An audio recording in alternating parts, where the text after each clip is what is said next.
Olá, irmãos. A nossa aula hoje é do curso Bacharel em Teologia do Seminário Vida Cristã. A matéria é Introdução Bíblica e hoje nós vamos para o início desse material, né? Você tem um material impresso aí. Bom, na introdução nós vemos que esse volume aí, esse livro, ele analisa a Bíblia na condição de livro, tá? É um estudo auxiliar geral que tem o objetivo de te ajudar a construir uma visão ampla, panorâmica, né, em relação à Bíblia, ao livro de Deus, tá? E também visa colaborar, né, no desempenho das suas diversas atividades acadêmicas, ministeriais, manuseando a palavra do Senhor com segurança, com rapidez, com habilidade necessária. Na parte 1, né, do capítulo 1, o capítulo 1 fica na parte 1, esse livro aí é dividido em partes e em capítulos, tá? Nós vamos ver a Bíblia como livro, né? O cânon sagrado, tá? O cânon sagrado das Escrituras, tá? Foi a época que esse livro foi reconhecido como canônico, né? Como autorizado por Deus, como revelação, inspiração vindas de Deus, tá? No Antigo Testamento, isso aconteceu no ano 432 a.C., né? Quando o profeta Malaquias, o último dos profetas do Velho Testamento, organizou as escrituras, né, do Velho Testamento, organizou elas já do jeito que precisava ser. Já o Novo Testamento, né, fora organizado em 397 depois de Cristo. Teve muitos problemas aí, né? O livro terminou perto do ano 100, né? Mas só foi canonizado, só foi considerada a coleção no ano 397 porque teve tentativas de se colocar outros livros no meio, né? Do Velho Testamento e do Novo. Até o Velho Testamento já estava pronto, já estava finalizado como canônico, né? Mas houve essas tentativas aí, e tiveram um motivo que eu vou contar para vocês, tá? Essa coleção na nossa Bíblia tem 66 livros, tá? Vou explicar por que o da nossa Bíblia também, que são inspirados ou são revelados por Deus, que é conhecido pelo nome de Bíblia Sagrada, tá? Que é a revelação completa de Deus para o trato com os seres humanos, para nós, humanidade, tá? O Deus Todo-Poderoso não se revelou na sua totalidade através da Bíblia, tá? Mas segundo o limite que ele planejou. Ele não revelou ele todo, tudo que, né, o que de Deus se pode conhecer, né, nós achamos aí, né, que ele nos permitiu conhecer, né, a respeito dele na Bíblia, tá? Suas palavras, suas obras, seus atributos de poder, né, comunicáveis, né, os atributos que se pode comunicar, e seus planos para com toda a humanidade, porque Deus é Deus de todo mundo, daquele que crê e daquele que não crê, tá? Crê ou não, Deus é o Criador de todas as coisas. Bom, a palavra cânon, né, que eu citei no início, vem do grego, canon, tá? Pronunciada canon, tem um acento aí, e significa regra ou nome, tá? Também tem outros significados no grego, na medida, fixa, vara, essas coisas, tá? Mas é uma medida, né? Uma norma, uma regra, tá? O termo cânon foi aplicado na Bíblia por Orígenes, um dos pais da igreja, tá? Que viveu no início da era cristã, né? Do ano 185 a 254, tá? Século 3, ok? Os livros inspirados são chamados de canônicos, todos os livros considerados, isso tem regras para eles serem considerados canônicos, tá? E eles são em oposição aos não inspirados, que são chamados de apócrifos, tá? Canônicos são os livros inspirados por Deus, considerados inspirados, né, pela igreja, pelos líderes, pelos judeus, por todo mundo, tá? Tem regras e aplica-se a regras, considera então canônicos ou não, tá? Bom, primeiro então, o cânon do Velho Testamento, do AT, tá?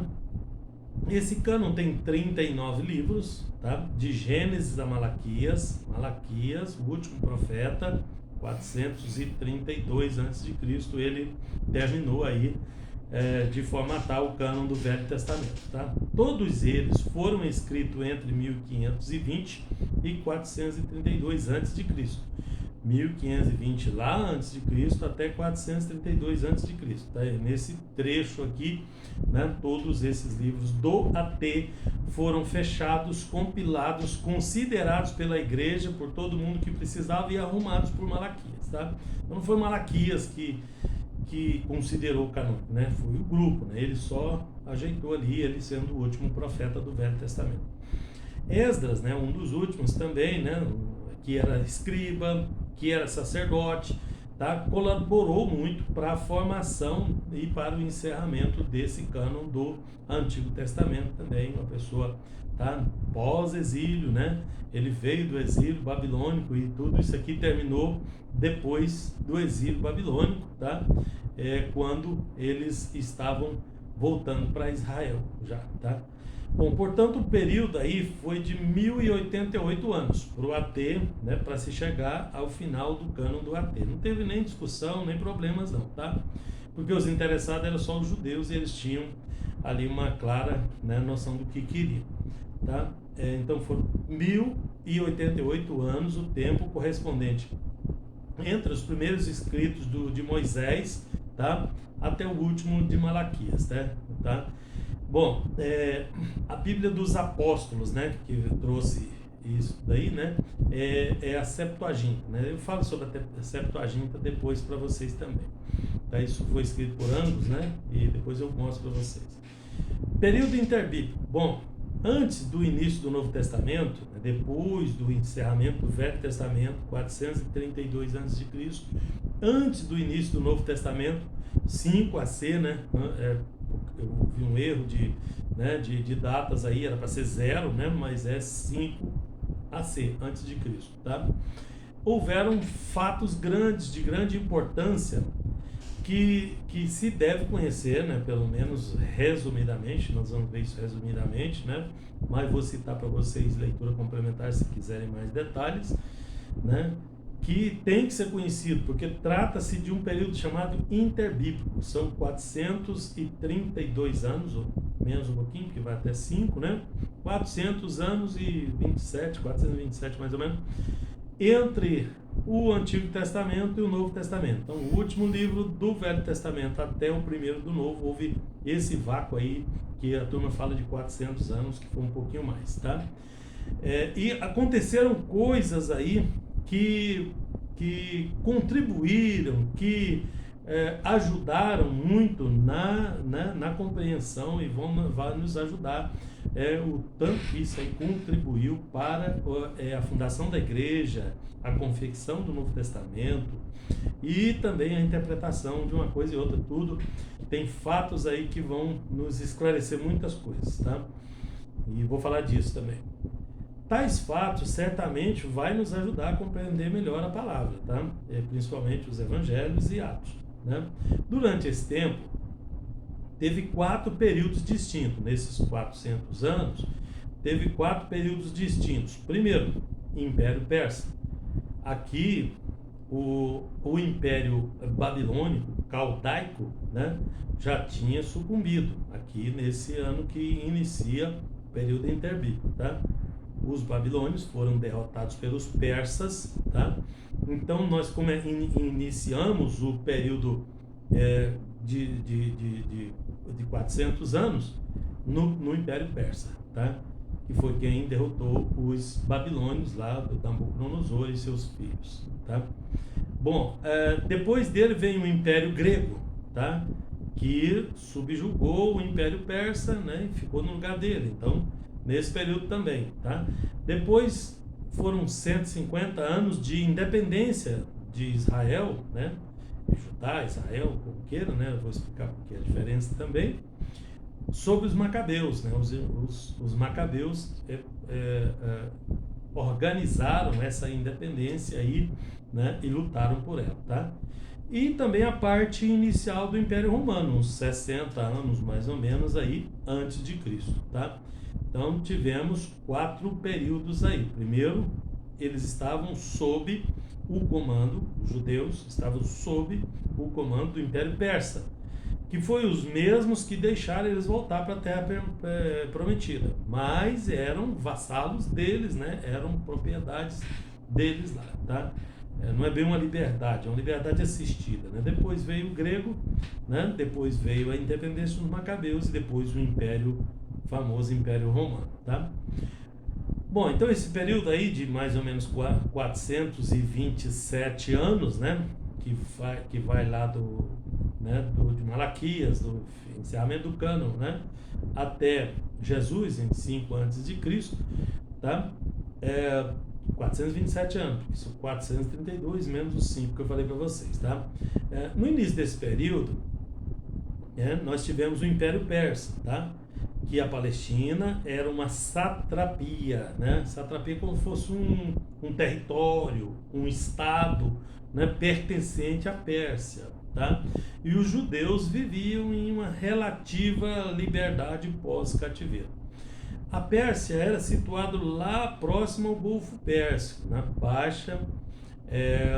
Baixa Mesopotâmia, tá? Lá era a Babilônia, que depois foi sucedida pelos persas, tá? E também logo ali próximo era a Média, tá? Que a Média e a Pérsia, né? Os medos e os persas se juntaram, derrotaram Nabucodonosor não, os filhos dele, né? E os babilônios, tá? E acabou dominando toda aquela região ali, tá? Então fica ali dos dois lados do rio Tigre e Eufrates, na Mesopotâmia Baixa. Um dos grandes conquistadores desse período foi o rei Ciro, tá? Que Deus chama de meu ungido, né? Em Isaías 45, verso 1.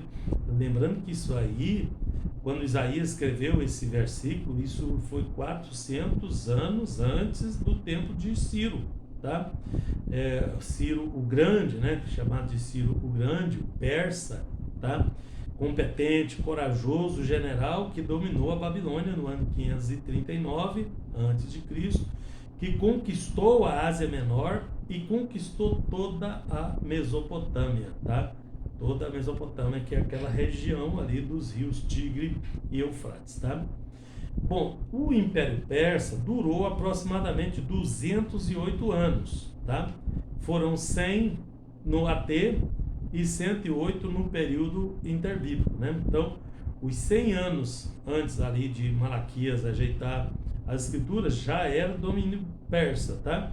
E depois dali, da volta do cativeiro, voltando para Israel para cá, foram mais 108 anos. Então, 108 anos eles vivendo na Terra Prometida, de volta já no período interbíblico, tá?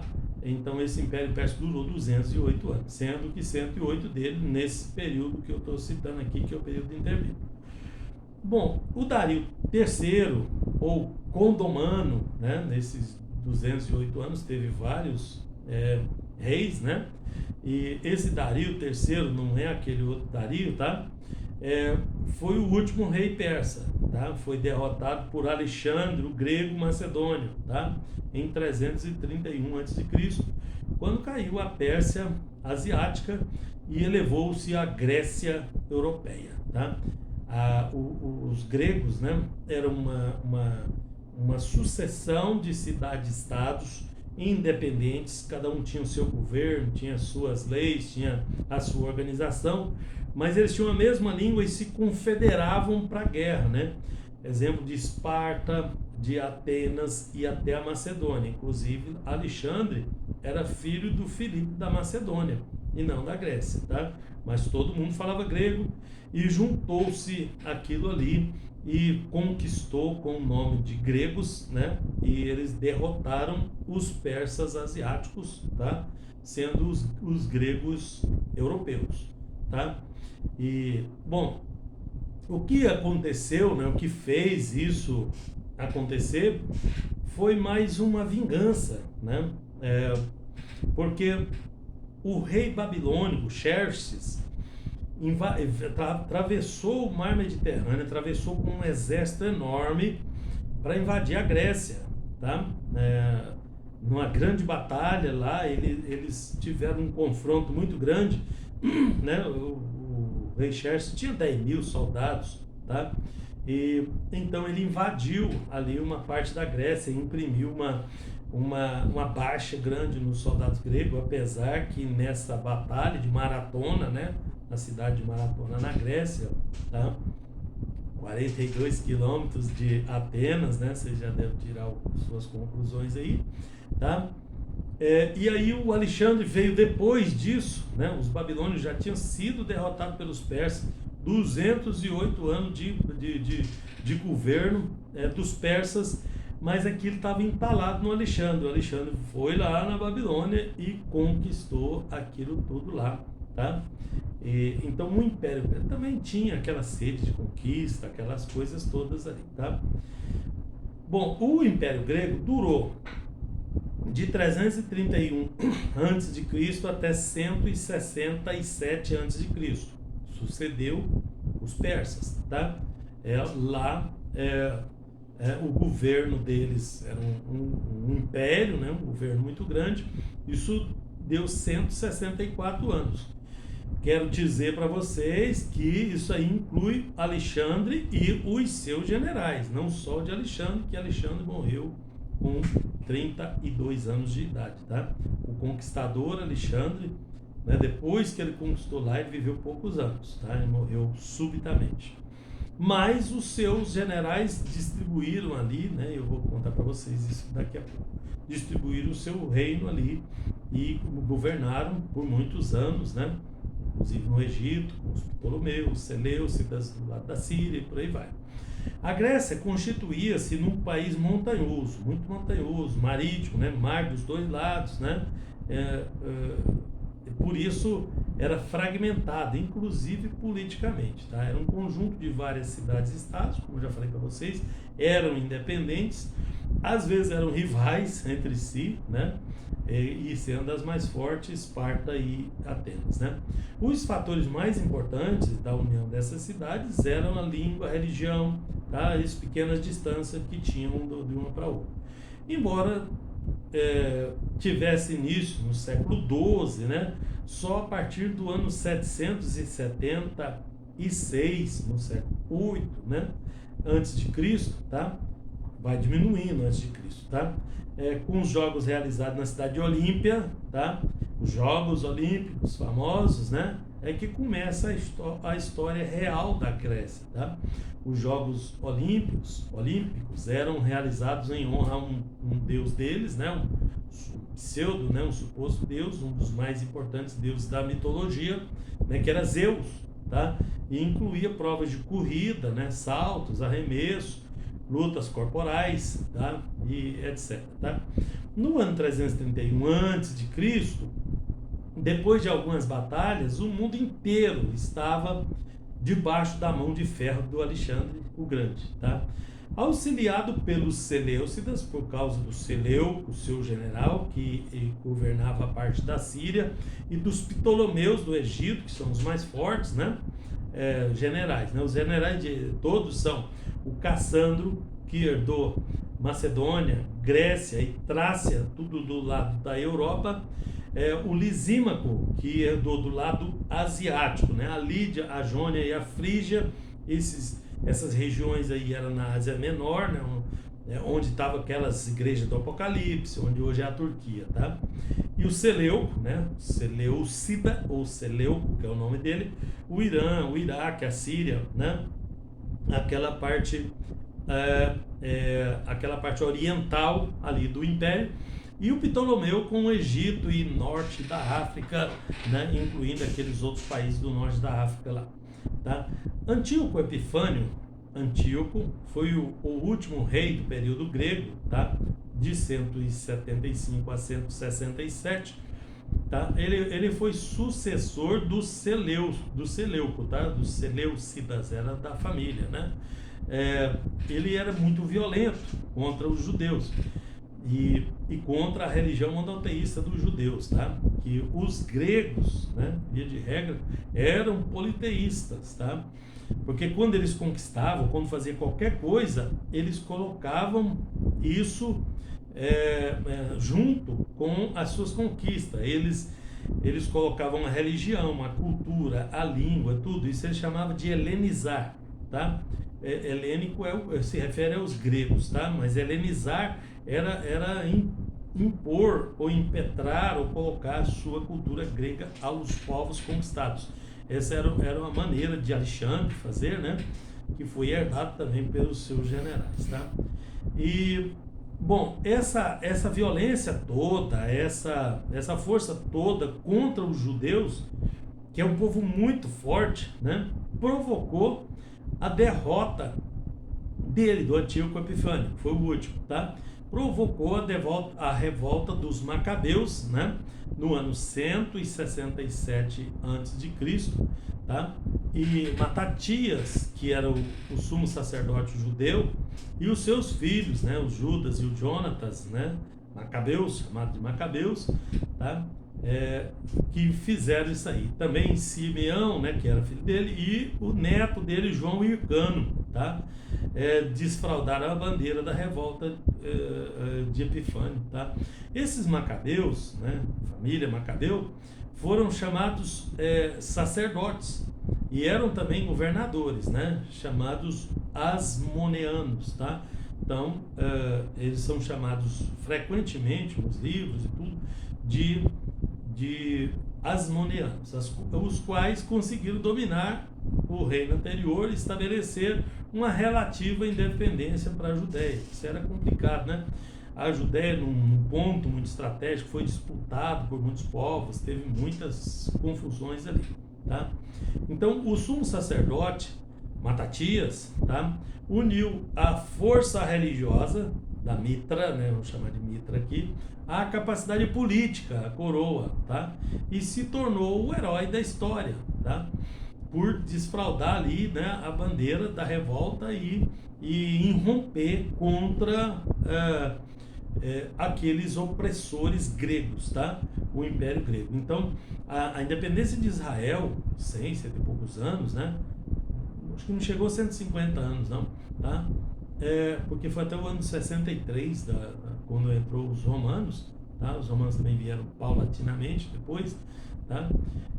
Aí nesse ano 63, o Pompeu, general romano, lá em Roma ele era general ainda, né?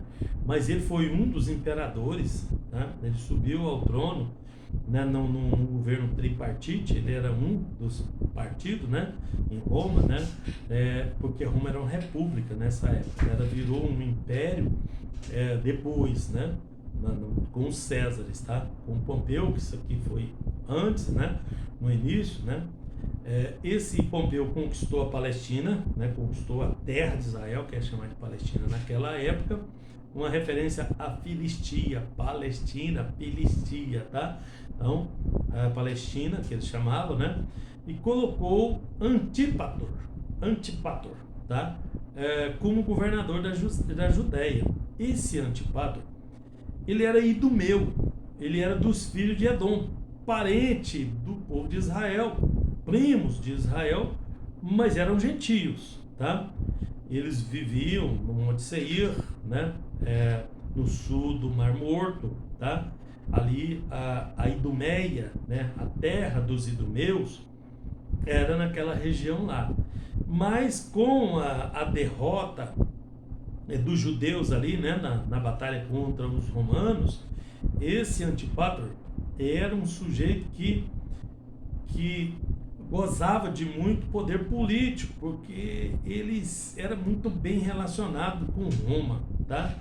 E ele era pai do Herodes, o primeiro Herodes o Grande, tá? Que era idumeu também, que governou aqui, nós estamos falando de 63 a.C. O Herodes começou a reinar 30 anos depois, em 37, né, antes de Cristo, até o ano 4 antes de Cristo, tá? E nesse período, o Herodes, filho do Antípator, reedificou o templo, né, dos judeus. Então, aquele templo suntuoso que tinha sido destruído pelos babilônios, né, ele foi construído a primeira vez por Salomão, foi destruído na guerra, depois ele foi reconstruído no tempo da volta do cativeiro, foi destruído, o que foi conseguido reconstruir, e aí veio Herodes e construiu o famoso templo, né? Reconstruiu, reconfigurou, não tinha nada a ver com o original não, tá? Mas era uma obra suntuosa. Esse Herodes era um administrador formidável, tá? Apesar dos métodos pouco ortodoxos, mas ele era um grande construtor, ele construiu monumentos ali, coisas ali para assombrar, até os romanos ficavam assombrados com ele, tá? Mas ele é aquele sujeito mau que assassinou a esposa, os 2 filhos, e também mandou matar todas as crianças de Belém até 2 anos, pensando que com isso ele ia matar Jesus.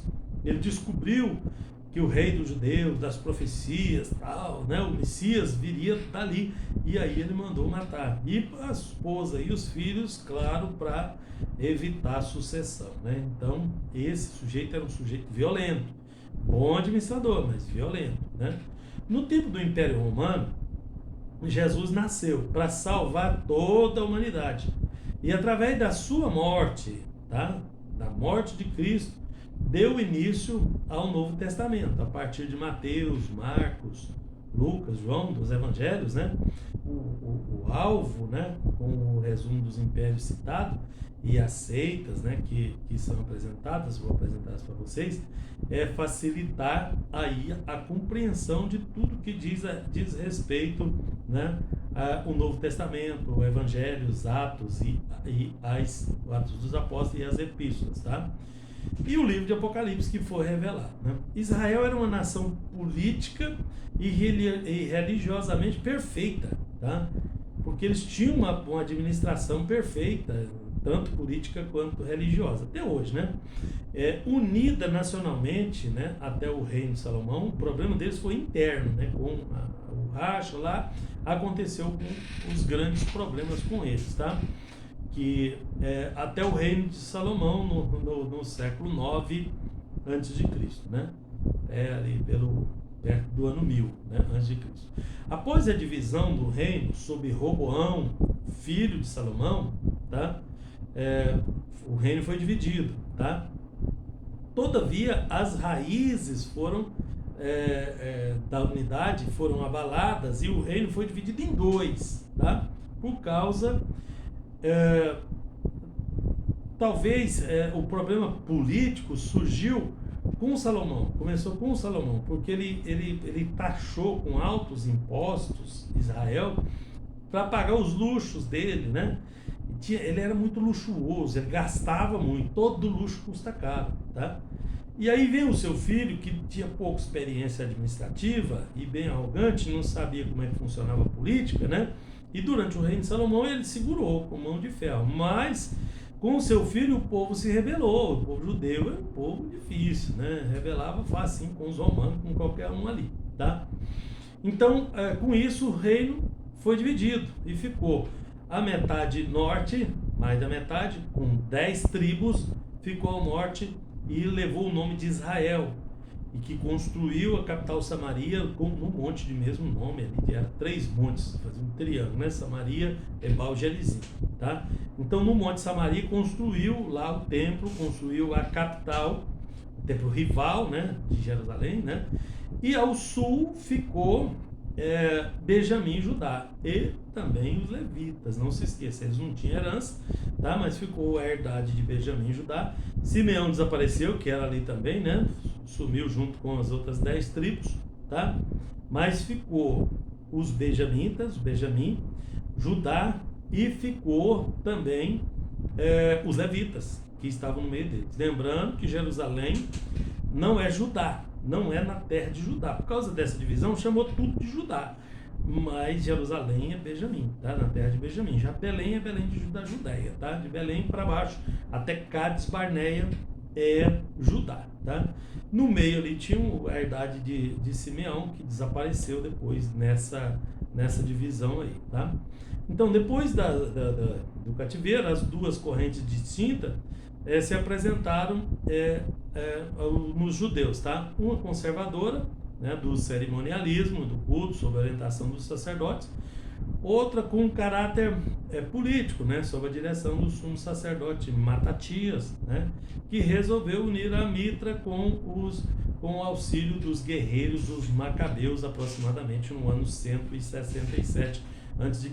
Então aqui, a divisão do reino aconteceu quase 1000 anos antes de Cristo, tá? E essas duas correntes ficaram, né, vivendo ali, né, porque os assírios levaram o povo de Israel e eles foram espalhados entre as nações.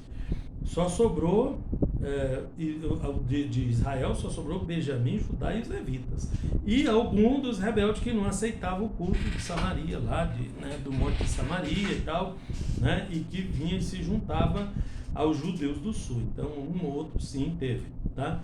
Esses foram levados para o cativeiro, onde eles ficaram 70 anos na Babilônia, depois voltaram sob o rei Ciro, e agora estamos aqui naquele período entre o Velho e o Novo Testamento, tá? Mas tinha as correntes, né? As correntes políticos, religiosos, uns mais conservadores, outros mais... Tá? Mas isso tudo aí vai influenciar na vinda do Novo Testamento, né? Nesse tempo, o helenismo, que eu já falei para vocês, que era a cultura grega, incluindo a língua, incluindo deuses, incluindo costumes, já estava com a sua influência espalhada, tá? Contradizendo Moisés e os profetas, né? E apresentando outras ideias inclinadas para o liberalismo. Cuidado com esse liberalismo aí, liberalismo esquerdista, tá? Que já existia desde aquela época lá, tá? Veja aí as principais seitas da época, tá? Nós tínhamos aí, primeiro, os escribas, tá? Quem eram os escribas? Era uma seita, alguns aqui são mais políticos, outros são mais religiosos, eu vou explicando para vocês, tá? Esses escribas, eles eram primeiro social, depois eles foram políticos, eles foram religiosos, foi tudo, tá? Tinha 5 classes de escriba, tá? A primeira era o escriba real, que anotava as ordens do rei, porque nos reinos organizados tinha que anotar tudo, né? Tinha que alguém escrever nos anais do rei as coisas que estavam acontecendo. Tipo uma ata, né? Que vai escrevendo ali. Então tinha o escriba real ali, gozava de boa posição social, tá? Segundo era o escrivão-mor, tá? Que alistava os homens para a guerra, tá?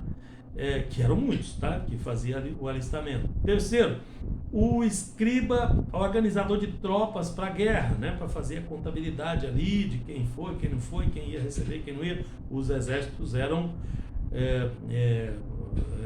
pagos, tá? Remunerados, é a palavra que eu estava procurando, tá? Quarto, o escriba recebedor de impostos. Aqueles que recebiam impostos tinham que fazer ali o seu relatório, né?